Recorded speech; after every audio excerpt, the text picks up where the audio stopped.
Assalamualaikum warahmatullahi wabarakatuh. Waalaikumsalam warahmatullahi wabarakatuh.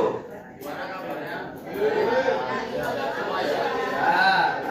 Ada yang nggak masuk?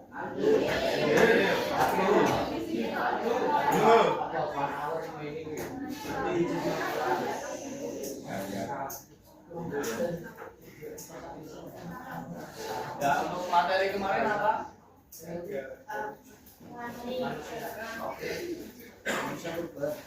Materi terakhir. Materi. Sesudah itu ya manusia purba ya. Jadi hari ini kalian akan mempraktekkan dengan kelompok kalian dengan tema atau materi yang pertama ada masa Guru. yang kedua masa berkelana yang terakhir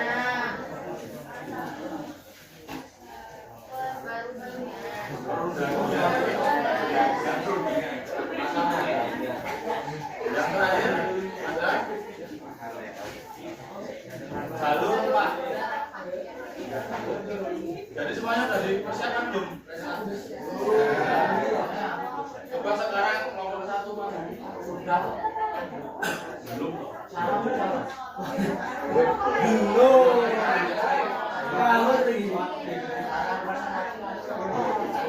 Ayo kelompok 1. Gandrong tadi. Ya apa ya? Evolusinya ya. Badannya tergabung tinggi tapi tidak seperti Megatropus karena tinggi badannya antara 165 sampai 180, jadi nggak setinggi Megatropus.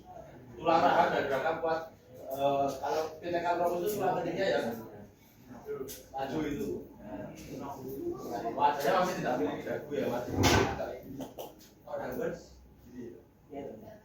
jadi masih apa ya? Kalau mau tanya belum sempurna, yaitu antara 750 sampai 1300 cc. Untuk manusia modern itu berapa volume otaknya? Kamu berapa? 1 cc? Berapa?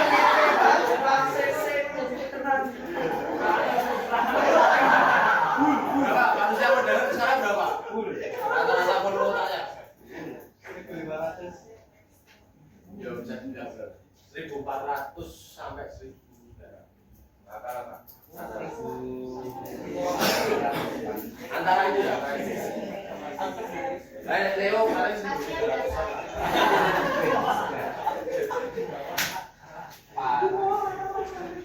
Tulang atap tengkoraknya tebel.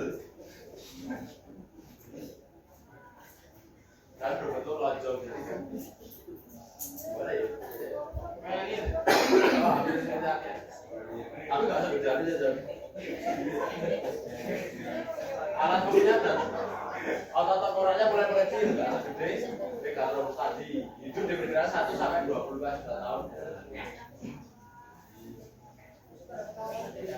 Ini ada Pithecanthropus monophyletis, bukan juga berbentuk, makanya dinamai Pithecanthropus monophyletis.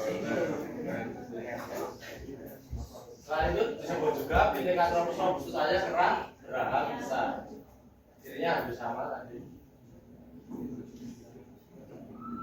Cuma nama dan ditemukannya beda.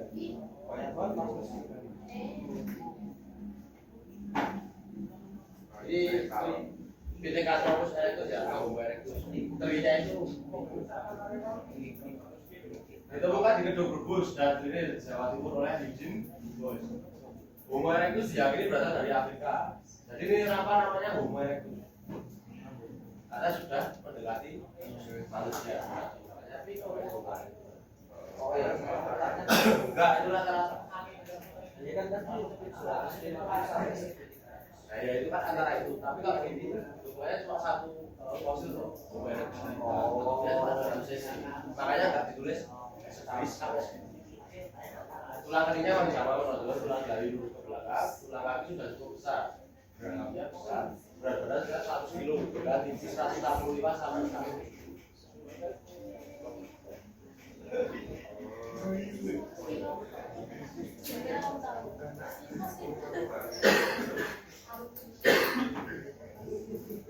Homo manusia purba itu. Badannya pendek, leher yang panjang dan lengan panjang. Jadi udah. Kalau otaknya sekitar 1350 cc itu sudah mendekati manusia modern, makanya dinamain homo.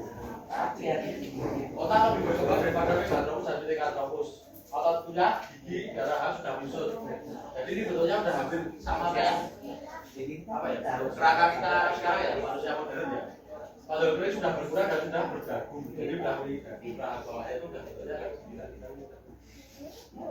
Kemudian ciri-ciri Rasmopoida, Nostrum melanosoid. Homo madagascar atau manusia dari wajah ditemukan di Tulungagung pada tahun 1889 oleh von Britton-Schotten, yaitu beberapa bagian tengkorak. Penemuan ini kemudian diselidiki oleh Eugene Dobus dan diberi nama Homo madagascar. Ciri kapasitas tengkorak untuk fosil yang ditemukan ini sudah 1650. Ini sudah sama, tapi tadi sudah punya peradaban. Mukanya lebar, kayak hidupnya gede. Orbit mata persegi, orbit mata ini ya. Jadi kami bilang, Rahang bawah dan gigi berukuran besar. Homo solensis atau manusia dari Centerhard dan Insinyur Oppenheimer pada tahun 1931 sampai 1932 yang kemudian diselidiki oleh von Koenigswald dan Wiedebrich. Diberikan Homo solensis merupakan hasil evolusi dari Pithecanthropus. Jadi dulu itu sebelum Homo solensis ini di Solo itu tuh tinggal Pithecanthropus yang berevolusi lama-lama menjadi Homo solensis ini. Untuk volume otaknya antara 1000 cc sampai 2000 cc. Jadi ini ada banyak fosil yang ditemukan situ, makanya para ahli berpendapat bahwa Homo solensis ini adalah keturunan dari Pithecanthropus quadratensis saja. Karena banyak fosil yang ditemukan. Berarti Homo solensis ini punya peradaban di situ. Makanya hidup di tempat itu dengan jangan waktu ya. Volume otaknya tadi dengan manusia modern sampai 2000. Tinggi badannya 130 sampai 210 cm. Beragam, jadi ada yang tinggi, ada yang pendek. Ya udah seperti kita ini. Mukanya udah tidak menonjol, udah berdiri tegak. Jadi udah benar-benar mirip manusia modern. Nah ini kalian tahu Hobbit? Hobbit tahu nggak? Film Lord of the Rings tahu? Nah itu kalian tahu Smeagol? Nah itu kayak Homo florensis. Jadi ini adalah manusia kecil yang ditemukan oleh Smeagol dari Pusat Arkeologi Nasional Wilayah Travis, Sujono dan Australia Burwood. Ini tinggi badannya cuma 100 cm dan berat badan 30 kg. Kalau di Indonesia itu ada legenda suku Pante kalau kalian tahu, manusia kecil, suku kecil. Mungkin ada benar yang pakai ada fosil yang ditemukan di Flores ini. Sudah berdiri tegak dan tidak memiliki dagu. Dari gimana? Jadi ini nggak tahu ya, saya manusia atau bukan dewa. Tapi mereka ini sudah manusia. Tapi kok tingginya terus gitu. Mungkin ini ya suku Pante kayak gitu. Suku Pante itu loh yang dijajah loh. Harus yang tadi.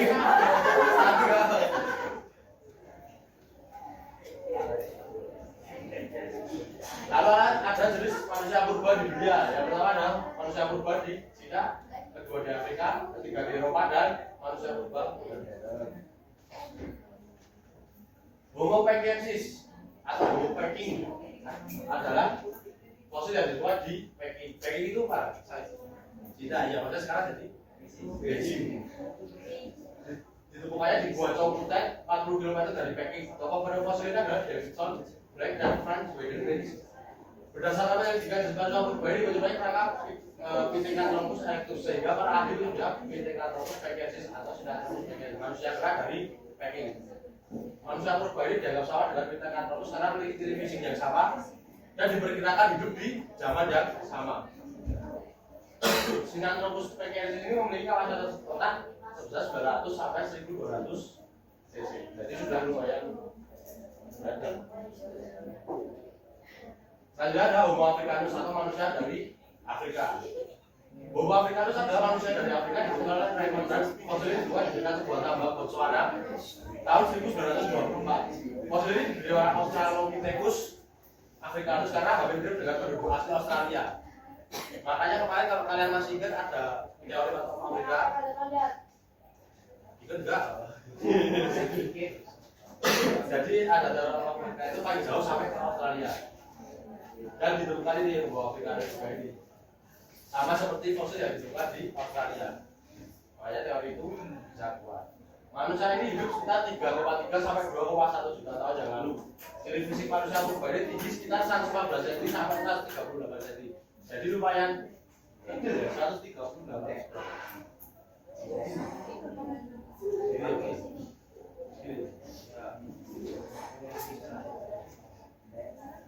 Setelah berat badannya cuma 30 sampai 41 kilo, jadi hampir sama kayak Homo florensis tadi.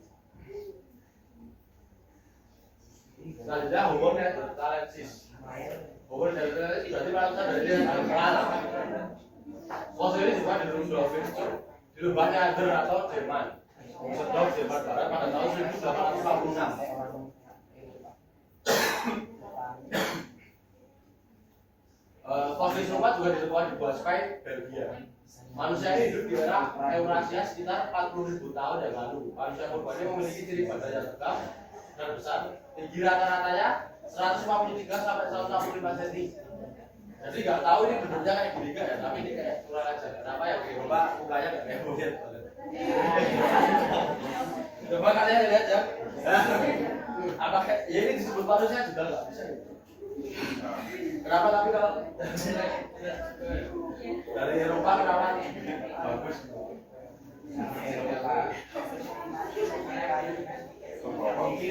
Jadi ini Homo neanderthalensis ini memiliki tinggi badan yang tinggi 153 sampai 165 cm serta rata-rata otaknya 1.300 sampai 1.800 cc. Jadi emang ya wajar aja Eropa pinter-pinter ya karena goyangnya aja pinter-pinter. Yaitu biasanya adalah manusia purba modern yaitu masalah yang termasuk spesies Homo sapiens. Jadi Homo sapiens itu termasuk manusia modern, tapi yang sudah berevolusi. Karena ciri-cirinya dari kapasitas otak dan lain-lain untuk fisiknya itu sudah sama dengan manusia pada saat ini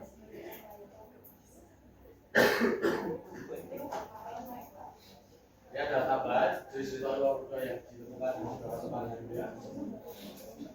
Manusia Swanscombe berasal dari Inggris. Manusia Neanderthal yang ditemukan dari Bangka Jerman Barat itu tadi. Manusia Cro-Magnon ditemukan di gua Cro-Magnon ke Sao Francis. Manusia Sanidar di Irak. Manusia Gunung Karmel ditemukan di gua Tabur serta Hul Palestina. Dan manusia Steinheim berasal dari Jerman. Jadi berdasarkan fosil yang ditemukan oleh para ahli itu mengelompokkan ras-rasnya itu menjadi 4 ras besar di dunia. Yang pertama adalah ras Australoid, ya itu golongan manusia yang kini hidup di pedalaman Australia atau ras apa? Asli Australia itu ras apa? Aborigin. Ras Mongoloid, yaitu ras manusia yang jumlahnya paling banyak. Kita ini termasuk ras Mongoloid. Itu hidup di Asia sampai ke daerah Rusia tapi nggak sampai yang banyak. Yang ketiga ras Kaukasus yaitu golongan manusia yang hidup itu ras kulit putih ya yang hidup di Eropa, Afrika, Amerika, Australia dan Asia. Jadi ini ada ras kulit putih, ras Kaukasus. Yang terakhir ras Negro yaitu golongan manusia yang tersebar di Australia. Afrika.